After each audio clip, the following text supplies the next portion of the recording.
Selamat siang semuanya. Assalamualaikum warahmatullahi wabarakatuh. Jumpa lagi dengan channel Ibu ya. Hari ini kita akan belajar tentang teks deskripsi ya. Teks deskripsi ya. Nah, teks deskripsi itu adalah suatu teks atau berupa karangan yang menggambarkan suatu hal sesuai dengan kondisi sebenarnya.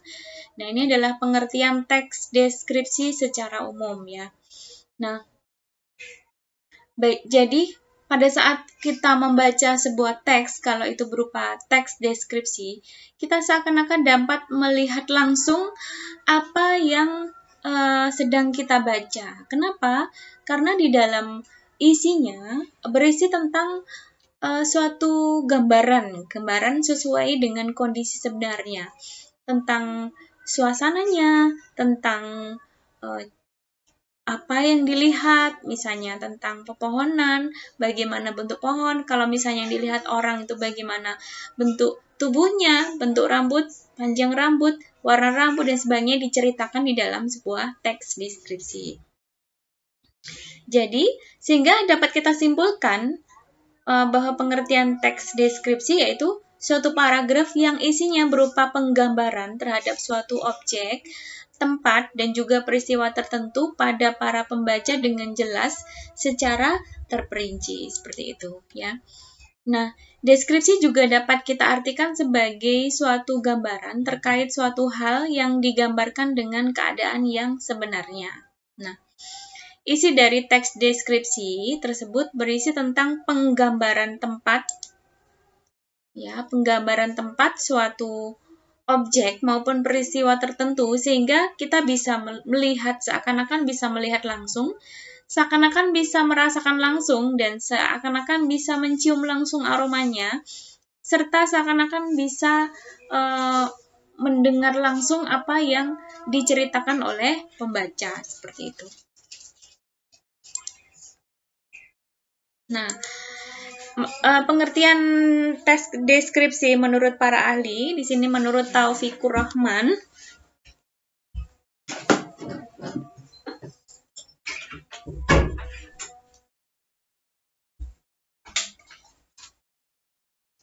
menurut Taufikur Rahman dalam tulisannya berjudul Teks dalam Kajian Struktur dan Kebahasaan tahun 2017, menyebutkan bahwa jika kata deskripsi berasal dari bahasa Latin describe, yang berarti menggambarkan ataupun memberikan keterangan terhadap sesuatu hal. Nah, kemudian menurut Kamus Besar Bahasa Indonesia, deskripsi merupakan penggambaran atau pemaparan dengan menggunakan kata-kata secara jelas, secara terperinci. Di dalam pemaparan tersebut dapat berupa benda, suasana, tempat, dan lainnya, yang mana isinya menerangkan sesuatu dengan memperhatikan hal-hal secara detail supaya dapat menjadi suatu teks atau cerita yang mudah dibaca dan dapat dipahami, ya.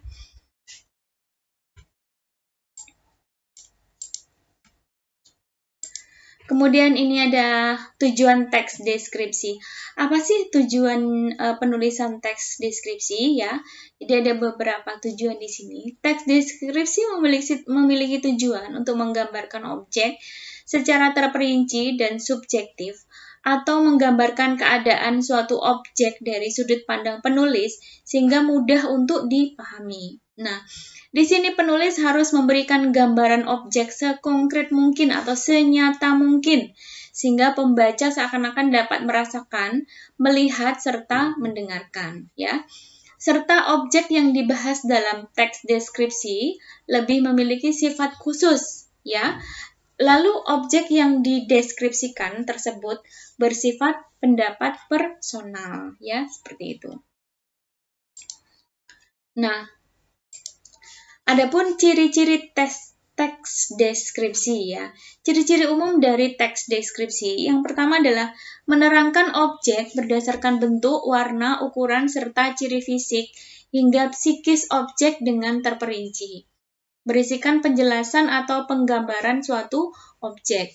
Pembaca seolah-olah bisa melihat, merasakan, mendengarkan, hingga memahami langsung apa yang tersaji di dalam teks. Nah, penjelasan atau penggambaran objek yang menjadi topik dituliskan secara rinci sehingga pembacanya mudah untuk memahami secara jelas apa yang tengah dibahas di dalam teks, seperti itu, ya. Nah, kemudian ada ciri-ciri teks deskripsi berdasarkan penggunaan bahasa, kaidah kebahasaan teks deskripsi, ya. Teks deskripsi ini memunculkan suatu kata ganti orang, ya. Memahami berbagai kata khusus guna menggambarkan suatu objek, yaitu warna diiringi warna yang dirinci seperti kuning, merah, dan hitam, ya. Memakai kata sinonim dengan pemakaian emosi yang kuat. Memakai kalimat rinci guna menggambarkan objek, misalnya. Jadi, melihat suatu pemandangan dengan hamparan sawah yang meluas, kemudian pegunungan yang menghijau, kemudian rumput-rumput, ilalang, dan sebagainya yang diceritakan di dalam suatu teks itu adalah rincian dari sebuah gambaran objek, misalnya. Nampak sosok bapak tua yang sedang duduk memakai topi dengan usia sekitar sekian tahun, misalnya kulit yang agak gelap, misalnya dengan keriput yang mulai muncul di wajahnya, seperti itu, dengan baju yang agak koyak, seperti itu. Jadi itu adalah rincian dari gambaran objeknya, sehingga pembaca atau pendengar itu seakan-akan melihat langsung apa yang sedang diceritakan di dalam teks, seperti itu. Ya, memakai majas guna melukiskan dengan konkret. Jadi ada majas-majas yang mungkin disisipkan di dalam teks. Nah, yang menggambarkan objek tersebut. Misalnya wajahnya bersinar seperti rembulan, seperti itu. Jadi istilahnya melukiskan suatu objek yang seakan-akan kita bisa membayangkan, seperti itu. Memakai bahasa yang sering digunakan dalam kehidupan sehari-hari, ya. Jadi bahasa-bahasa yang istilahnya tidak asing lagi kita dengar, ya, sering kita dengar.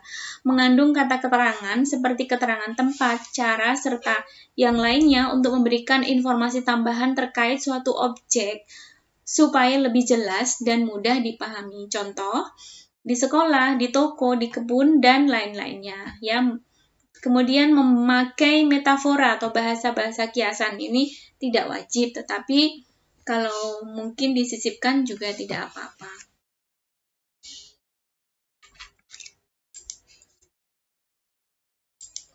Kemudian kaidah penulisan teks deskripsi itu mengandung kata sifat.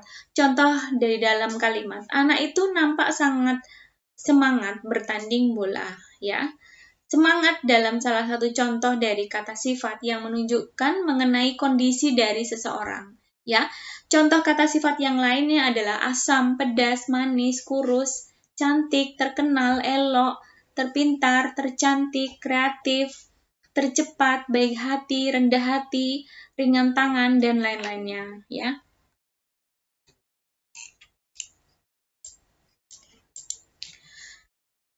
Kemudian dalam teks deskripsi juga memakai kata benda, ya. Penggunaan kata benda sangat penting dilakukan untuk menyesuaikan topik yang dideskripsikan supaya penggambarannya nampak lebih jelas. Contoh kata benda yang mungkin disisipkan adalah mobil, lapangan bola, sekolah, rumah sakit, dan lain-lain. Dan contoh kalimat, misalnya, kedua kesebelasan tengah bersiap untuk memasuki lapangan. Seperti itu contohnya. Yang mungkin akan diisikan atau ditulis di dalam sebuah teks deskripsi, ya. Kemudian memakai frase kata benda. Contoh di dalam teks, kemarin malam ibu membelikan saya tas baru.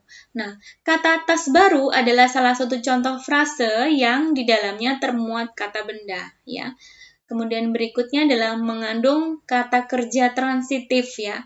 Apa itu kata kerja transitif? Yaitu kata kerja yang fungsinya untuk menerangkan suatu objek. contoh penggunaannya dalam kalimat, misalnya kalau radio berarti mendengarkan radio, seperti itu. Jadi dia menerangkan sebuah objek ya, menerangkan sebuah objek. Ya biasanya kata kerja yang mungkin transitif, kata kerja transitif yang mungkin sering digunakan adalah mendengar, memberi, memasak, memukul dan lain-lain seperti itu, ya.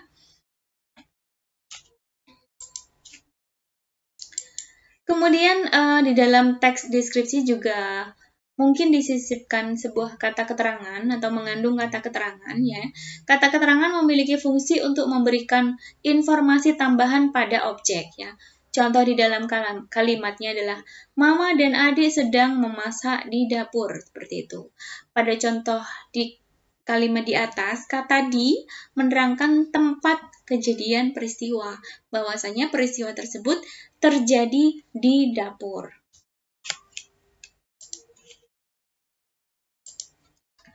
Adapun beberapa jenis kata keterangan, diantaranya adalah keterangan cara, ya.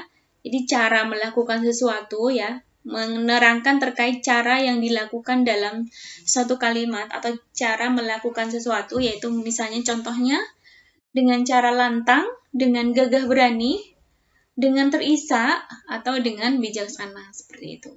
Nah, ada juga kata keterangan alat, misalnya menerangkan alat yang digunakan dalam mengerjakan sesuatu.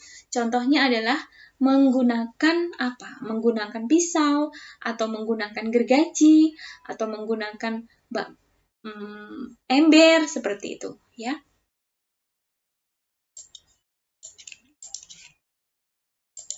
Kemudian ada kata keterangan tujuan, yaitu menerangkan tujuan perilaku maupun perbuatan yang digambarkan.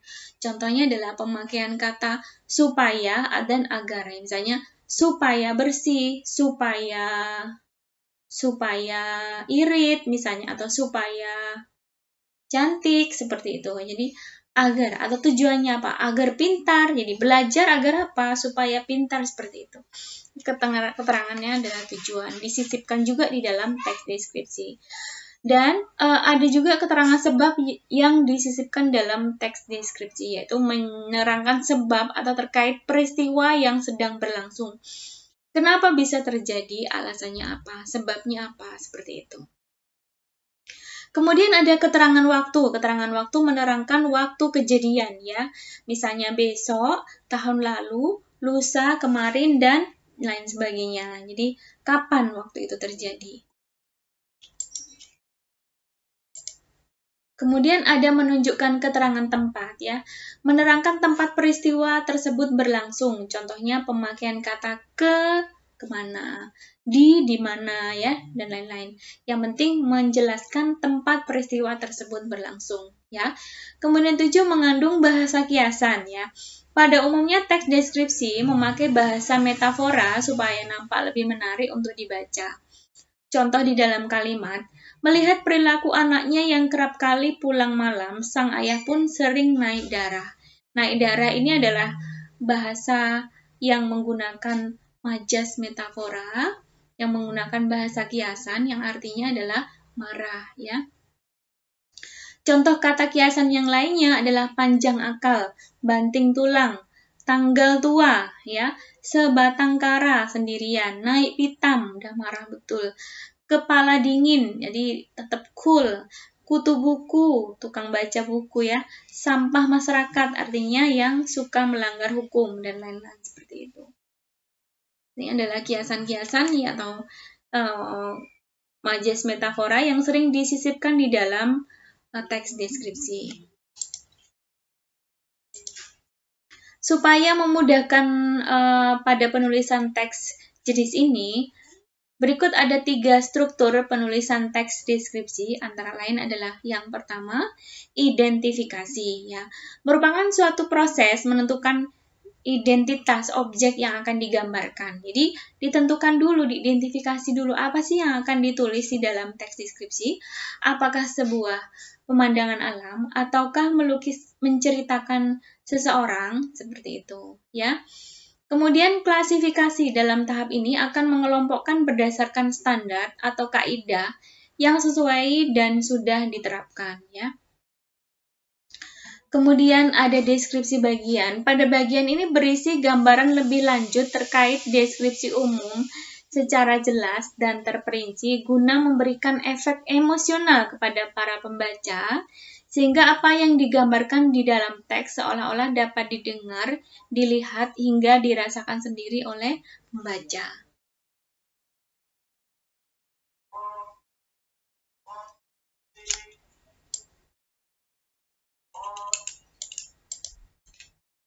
Kemudian dari segi bentuknya, ditinjau dari segi bentuknya, teks deskripsi dikelompokkan menjadi dua kategori, yaitu teks deskripsi yang berdiri sendiri sebagai teks dan teks deskripsi yang menjadi bagian dari teks lain atau novel, cerpen, iklan, lagu, dan lain sebagainya. Ya.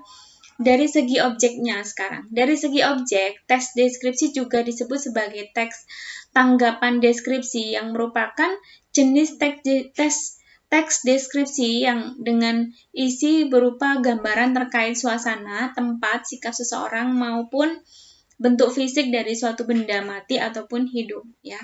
Jenis teks ini sebetulnya telah sering dilakukan pada kehidupan sehari-hari. Contohnya ketika kita bertanya di mana rumah seseorang, maka orang yang ditanyai akan menjawab dengan jelas dan rinci.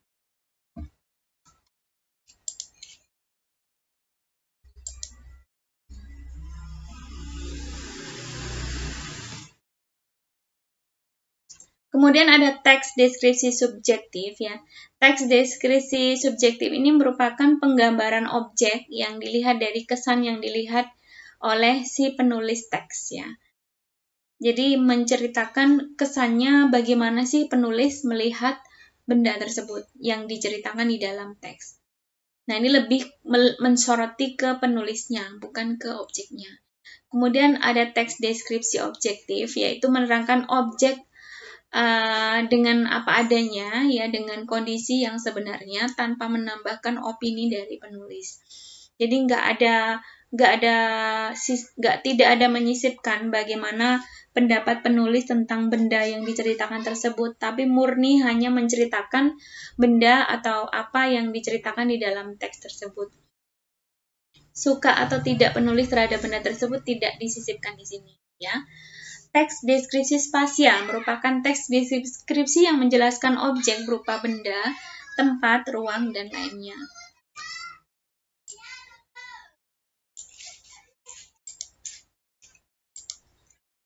Kemudian langkah-langkah menyusun teks deskripsi, yaitu yang pertama adalah menentukan tujuan. Tujuan harus ditetapkan supaya si penulis mendapatkan gambaran terkait persoalan yang nantinya akan ditulis. Ya, dalam proses menulis juga akan membuatnya lebih terarah serta fokus. Pembaca akan lebih mudah untuk menangkap maksud tulisan sebab memiliki tujuan yang jelas ya. Contohnya, pada tulisan ciri-ciri khusus kelelawar yang bertujuan untuk mendeskripsikan kemampuan khusus pada kelelawar yang tidak ada pada hewan lain. Kemudian langkah menulis teks deskripsi berikutnya adalah mengumpulkan informasi ya. Teks deskripsi yang baik yaitu teks yang isinya kaya akan informasi. Karena itu harus sedetail-detailnya penulis mencari informasi tentang apa yang akan ditulis di dalam teks deskripsi. Supaya tulisan yang dimuat kaya akan informasi, maka perlu untuk mengumpulkan informasi atau bahan yang lebih banyak ya. Informasi atau bahan yang dikumpulkan juga harus sesuai dengan topik dan tujuan tulisan. Bahan dapat diperoleh melalui entah itu observasi atau pengamatan langsung, atau melihat langsung atau bertanya langsung kepada narasumber misalnya, atau membaca buku, karya tulis, dan sebagainya ya. Nah, contoh ini pada penulisan ciri-ciri khusus kelelawar, maka kalian tidak perlu untuk mempelajari seluruh hal tentang kelelawar. Kalian cukup mengumpulkan bahan-bahan yang mengenai keistimewaan dari kelelawar. Untuk itu, maka kalian perlu mengumpulkan informasi dari ensiklopedia, ya, tentang kelelawar. Misalnya, kelelawar dinilai telah menjadi inang dari virus corona misalnya, atau kelelawar dinilai menjadi inang dari virus corona atau SARS.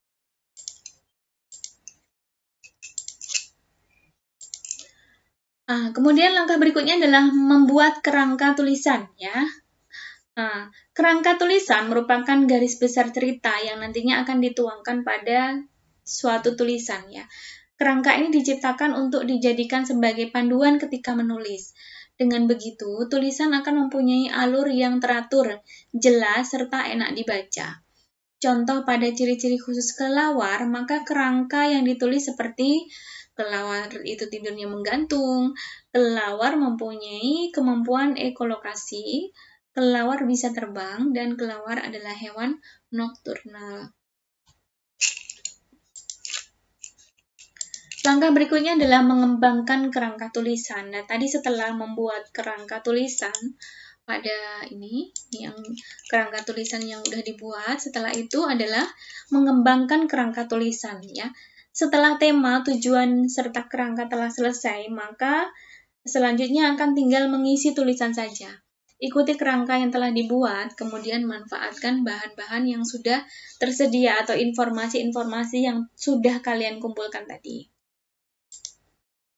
Nah, demikian penjelasan bagaimana cara membuat teks deskripsi, ya, bagaimana cara membuat sebuah karangan berupa teks deskripsi. Semoga video ini bermanfaat. Jangan lupa like, subscribe, komen, dan share agar lebih banyak lagi yang memanfaatkan video ini, ya. Sampai di sini, selamat siang, salam sehat. Assalamualaikum warahmatullahi wabarakatuh.